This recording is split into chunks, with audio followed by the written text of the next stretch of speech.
તિબેટમાં ઉદ્ભવતી સિંધુ નદી કાશ્મીરમાંથી વહે છે અને પછી પાકિસ્તાનમાં વહે છે। પહેલગામમાં થયેલા આતંકવાદી હુમલા પછી ભારતે સિંધુ જળસંધિ સ્થગિત કરી દીધી છે, જેના કારણે સિંધુ નદીમાં પાણીનો પ્રવાહ ઓછો થયો અને પાકિસ્તાન પર આફત આવી પડી છે। નમસ્કાર, આજનો જાણવા જેવું સાથે હું છું માનસી સોની। પાડોશી દેશ પાકિસ્તાન હાલમાં કુદરતી આફતનો સામનો કરી રહ્યું છે।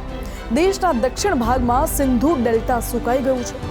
પરિસ્થિતિ એવી બની છે કે લોકો ત્યાંથી સ્થળાંતર કરવા મજબૂર બન્યા છે અને લગભગ 40 વસ્તીવાળા ગામો ઉજ્જળ થઈ ગયા અને આ સાથે જ સિંધુ ડેલ્ટામાં એક સ્થાયી સભ્યતાનો નાશ થઈ ગયો છે।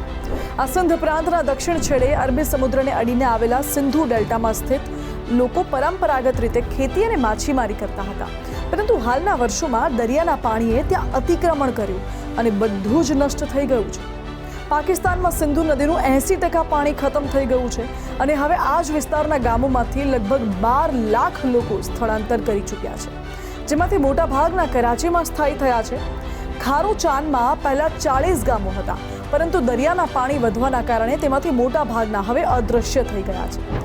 વસ્તી ગણતરીના ડેટા અનુસાર 1981માં તે શહેરની વસ્તી લગભગ 26,000 હતી, જે 2023માં ઘટીને 11,000 થઈ ગઈ। આ ડેલ્ટામાંથી લગભગ 12 લાખ લોકો સ્થળાંતરિત થયા છે। થિંક ટેન્ક જન્ના ઇન્સ્ટિટ્યૂટ દ્વારા પ્રકાશિત એક અહેવાલમાં જણાવાયું છે કે છેલ્લા 2 દાયકામાં સિંધુ ડેલ્ટામાંથી લગભગ 12 લાખ લોકો સ્થળાંતરિત થયા।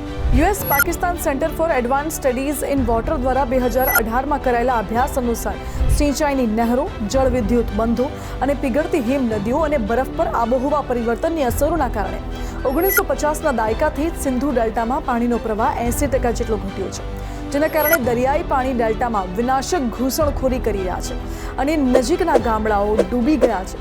અહેવાલમાં એવું પણ જણાવાયું છે કે 1990થી ડેલ્ટાના પાણીની ખારાશ લગભગ 70% વધી ગઈ, જેના કારણે પાક ઉગાડવું ત્યાં અશક્ય બની ગયું અને સાથે જ લોબસ્ટર અને કરચલાની પ્રજાતિઓનો પણ નાશ થઈ ગયો છે। ભારતે સિંધુ જળ સંધિ પણ સસ્પેન્ડ કરી છે।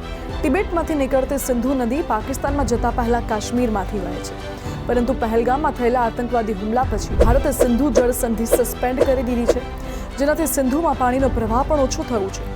આ નદી અને તેની ઉપનદીઓ પાકિસ્તાનની લગભગ 80% ખેતીલાયક જમીનને સિંચાઈ કરે છે અને લાખો લોકો માટે આજીવિકાનું સાધન પણ છે। સિંધુ નદી દરિયાને મળતા પહેલા તેની બંને બાજુએ જમા થયેલા સમુદ્ર કાંપથી બનેલો આ ડેલ્ટા એક સમય ખેતી, માછીમારી, મેનગ્રોવ્સ અને વન્યજીવન માટે આદર્શ હતો, પરંતુ હવે સિંધુ જળ સંધિ સસ્પેન્ડ થઈ ગઈ છે। સિંધુનું પાણી ઘટી રહ્યું છે અને પાકિસ્તાનમાં અત્યારે જળ સંકટ પણ ઊભું થઈ ગયું છે।